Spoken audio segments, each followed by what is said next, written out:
अब ट्रेन में सफर के दौरान होटल जैसी फीलिंग आने वाली है आपको। मतलब ऐसा लगेगा जैसे किसी होटल में बैठकर पार्टी कर रहे हैं। सुविधा ऐसी ऐसी मिलेगी कि आप सोच भी नहीं सकते।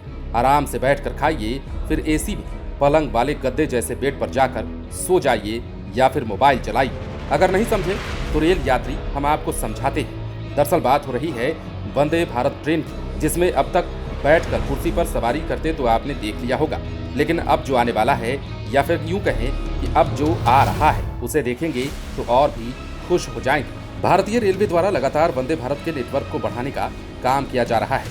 साथ ही रेलवे जल्द ही वंदे भारत स्लीपर कोच और मेट्रो ट्रेन लॉन्च करने का प्लान कर रहा है। रेलवे बोर्ड के सचिव मिलिंद देवस्कर ने कहा है कि रेलवे जल्द ही वंदे भारत स्लीपर कोच और वंदे भारत मेट्रो लॉन्च करने की योजना बना रहा है। भारत अर्थ मूवर्स लिमिटेड यानी कि BEML के अध्यक्ष और प्रबंध निदेशक शांतनु रॉय ने भी कहा है कि अगर सब कुछ ठीक रहा तो हम इसी वित्तीय वर्ष के भीतर वंदे भारत स्लीपर ट्रेन के पहले प्रोटोटाइप के साथ एक विश्व स्तरीय बेजोड़ यात्रा अनुभव लेकर आएंगे। BEML integral coach factory Chennai और रेलवे बोर्ड के साथ मिलकर पहली स्लीपर वंदे भारत ट्रेन विकसित करने पर काम कर रही है। अब इस महीने की शुरुआत में रेल मंत्री अश्विनी वैष्णव ने भी सोशल मीडिया पर concept train Vande Bharat sleeper संस्करण की तस्वीरें साझा की थी।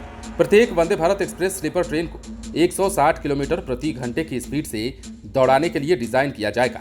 वंदे भारत स्लीपर ट्रेन में 16 कोच होंगे, जिनमें 887 यात्रियों की क्षमता होगी। स्लीपर ट्रेन को आधुनिक सुविधाओं के साथ तैयार किया जा रहा है। इसका डिजाइन मॉडर्न है और यात्रियों की सुविधाओं को ध्यान में रखकर तैयार किया गया है। इन ट्रेनों में सफर किसी होटल की तरह लग्जरी होगा। कॉन्सेप्ट स्लीपर कोच में अधिक आरामदायक सीटों के साथ क्लासिक लकड़ी का डिजाइन है। कोचों में फ्लोर लाइटिंग की व्यवस्था और बेहतर रोशनी का इंतजाम होगा। बता दें, देश की पहली वंदे भारत एक्सप्रेस ट्रेन को फरवरी 2019 में प्रधानमंत्री नरेंद्र मोदी ने हरी झंडी दिखाई थी, जिसके बाद अब कई राज्यों को वंदे भारत ट्रेन की सौगात मिल गई है और कई inter state rail network connect हो चुके हैं। इस प्रीमियम ट्रेन ने सबसे पहले नई दिल्ली और वाराणसी के बीच यात्रा की शुरुआत की थी।